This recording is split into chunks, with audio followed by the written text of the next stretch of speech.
Hello everyone, welcome back with the Quarantine Chef.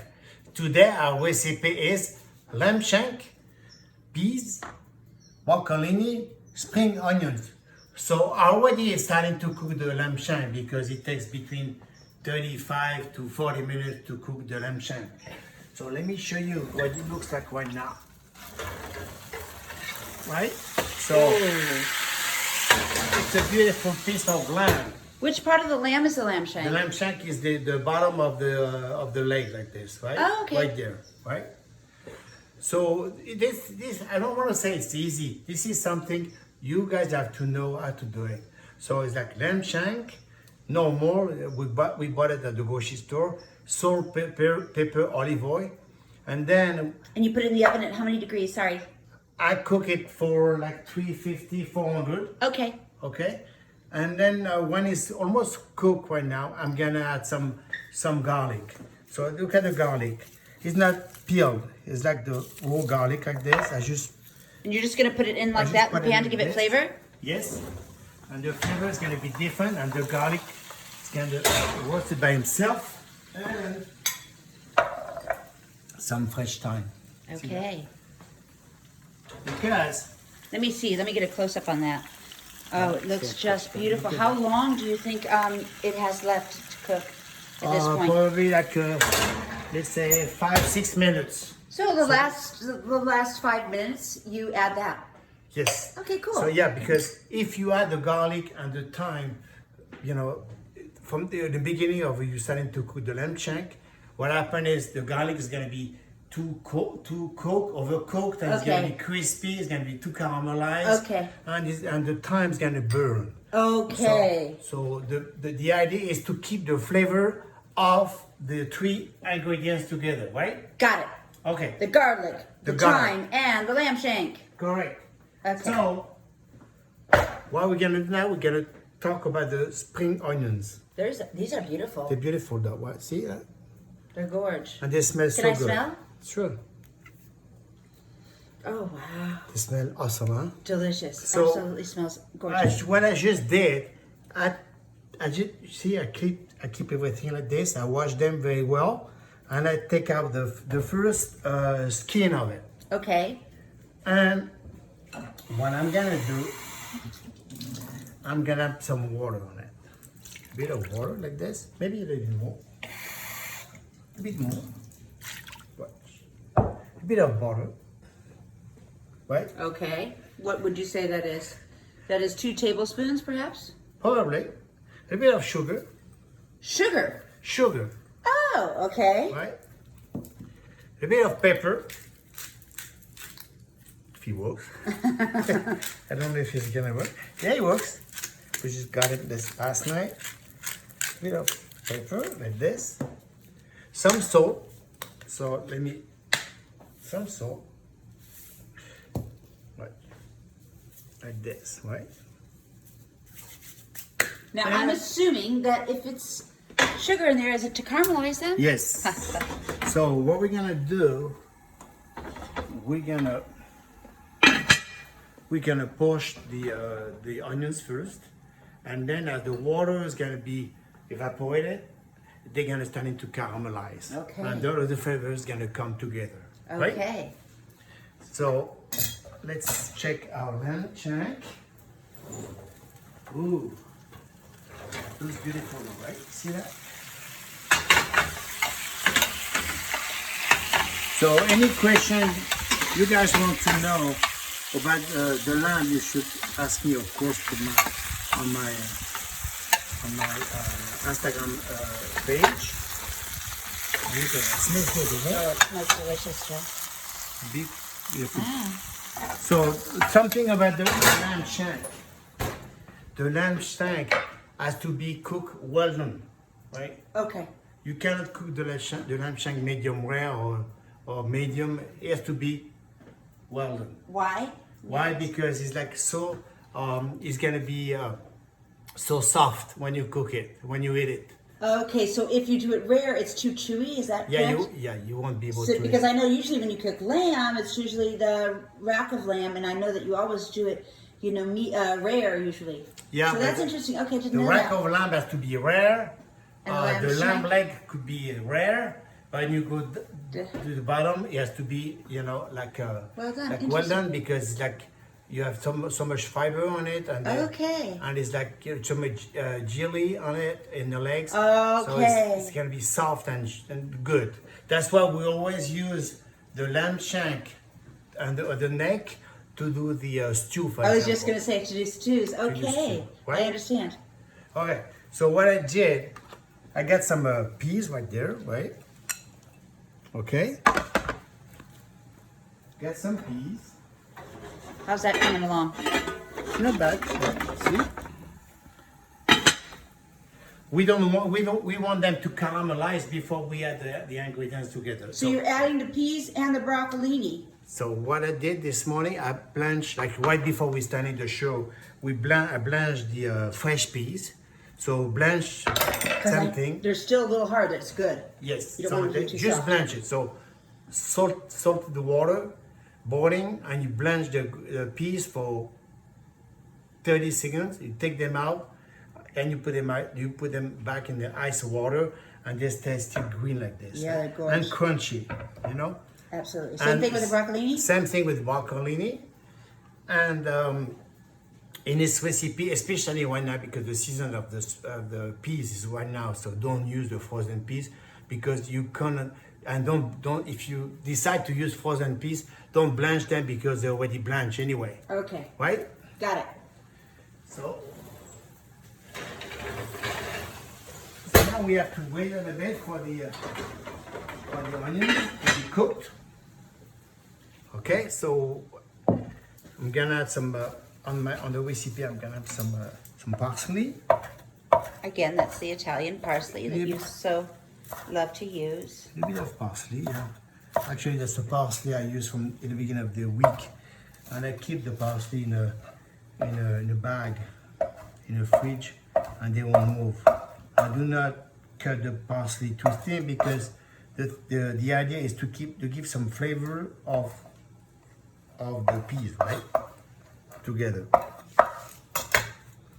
All right. So any question, Elizabeth? You have to ask me because I know, but right now it's very self-explanatory. You're doing so well.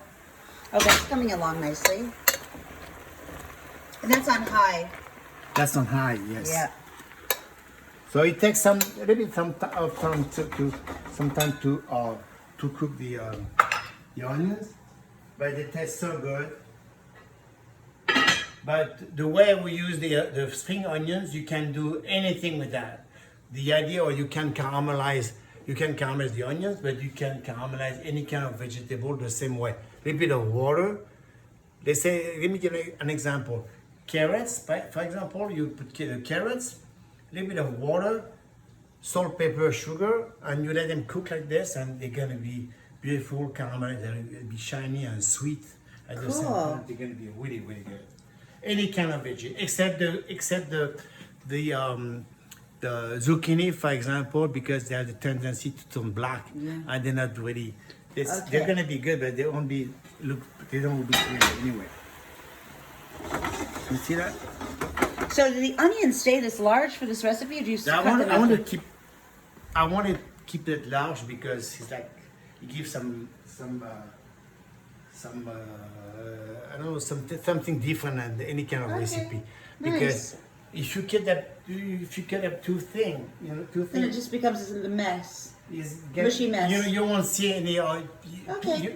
You won't see the difference between the spring onions and the normal onions. I remember when you used to use those little teeny tiny onions that you would often serve with, for example, peas and little baby carrots. Do you remember that when you were at Lingerie? Yes. Weren't It's those called pearl onions. pearl onions? Pearl onions. Okay.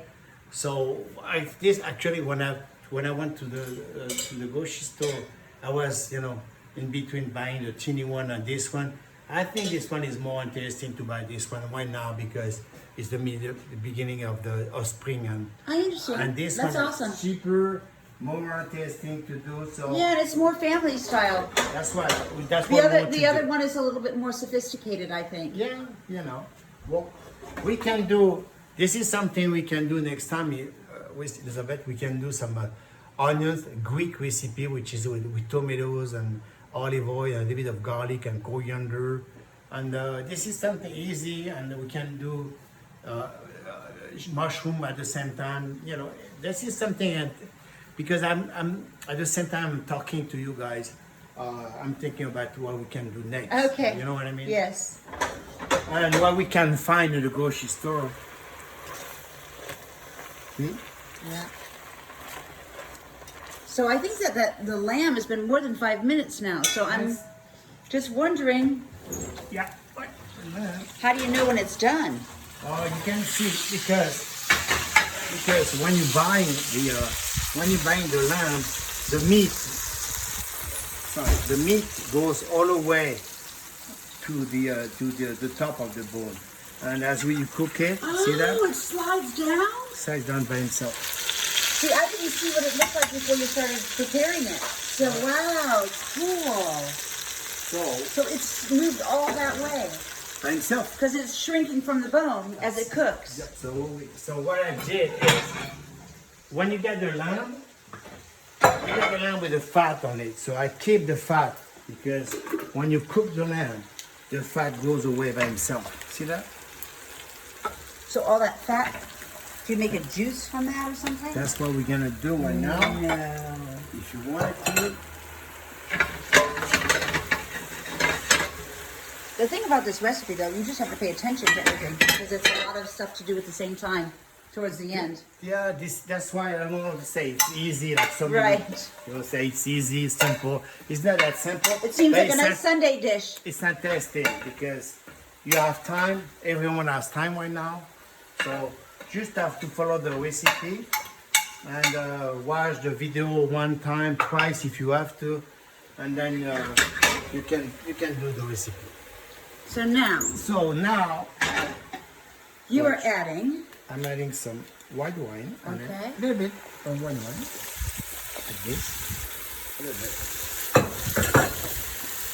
And I'm gonna put it back in the oven. Okay. See that? I keep it like this. And now, look at our, see, they're starting to sting a little bit, you know? Sting like it, because you can hear the water goes away. And we're gonna have only the sugar, the butter, the salt and the pepper together, right? See that? Yeah, beautiful. And I think everyone can hear that sound. Yes. Now, because I'm home, and I put all of my green beans and my broccolini. To heat them up a little bit, 1 minute in the microwave, like this. because they've already been blanched, but this way it's a little bit faster. Because at the same time they're gonna be warm. They're gonna do the same temperature. And you're adding that to Yes.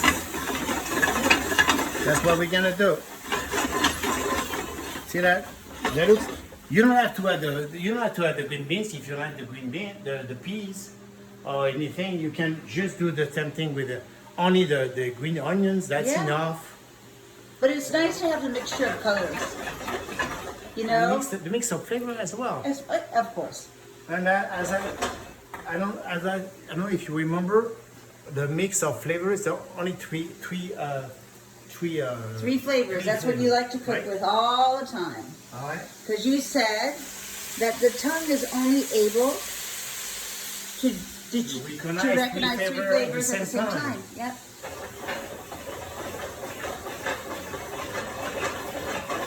So this jus that's in the oven right now, We're gonna add it at the end. you're adding that. Yes, Okay. at the end. So you're not adding anything to make it like you're not adding anything to make it, for example, like any flour to make it thick. It stays a jus, like just the juice. Is that correct? We don't have to because we don't have to make the sauce because all of the veggies and the I understand. Otherwise, it'd be too heavy anyway. it's gonna be too heavy. Oh wow. Look at that, this caramelized and salty. It's starting to be baked and beautiful. Oh wow. See that? Oh yeah. we can And see then it. you don't want your onions to be overcooked. If they're overcooked, they're gonna melt together, and you don't want that. So the idea is to keep them caramelized, but together. You know what I mean? Got it. Yeah. So they don't separate. You mean? That's right. Okay. So not only is this delicious, but it's a beautiful dish as well. It is a beautiful dish. Wow. Smells so good. I'm sorry you guys can't smell what I smell right now. All right. Now you're going to add the broccolini and peas? Yes. I'm just waiting for the onions to be a little bit more caramelized. And when do you add the parsley? At the end. At the very, very end. At the end. The Okay. parsley at the end. Ooh. See that?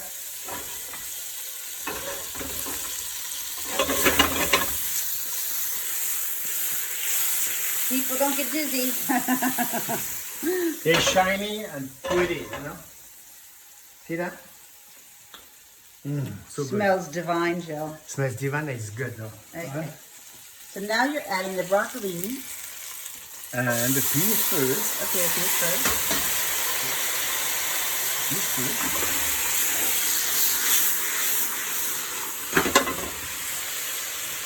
Broccolini. Already warm. Right? Yep. Wow. I love it when you do that little flip thing. Do that for everyone. It's really cool. Mix it like this. Be careful. Yeah. It's not like this. Yeah, I can't do that. Okay. Really hot. And then. Oh wow. Okay. Just like this. Okay, now we're talking. So I'm gonna take out the thyme right there. We want the thyme. Are you leaving the bits of garlic in there or just the juice you're taking? Everything together. Oh, but it still has the skin on them. It doesn't matter. Oh. It's better like this. Wow. Ooh, see that? Oh, yeah. Like it's like the perfect stew for vegetarian, except we have the lamb. Well, totally. Oh my gosh, yeah. That's just stunning. Right? Can you have the sound of it? Yep. And now? Let me try it, if it's good or not. Yeah, I think so. I think it's a pretty good thing. It's a pretty good thing it's good, huh? So good.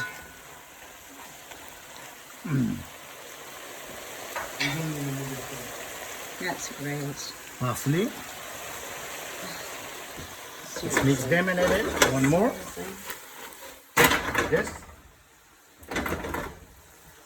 And watch. Here's the lamb like this. Okay. See that? Yeah, honey.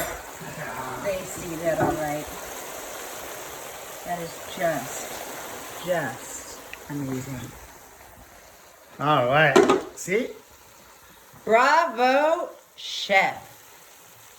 So that's why we decided to do something different today. But It's perfect for Sunday, but that is way more than for two people. That's, yeah, it is. That looks like enough for. It is more than. It looks like enough for like 6 people. It's gonna be our lunch and our dinner as well. Okay. You don't have to use lamb shank if you want to. You can use something else. If you don't like meat, only use the veggies. This is a perfect dish as well. Okay? Thank you. At the meantime, stay home and safe with your family, and we'll see you next time. Thank you, Gilles. Bon appetit, everyone. Bye. Love you. Bye bye.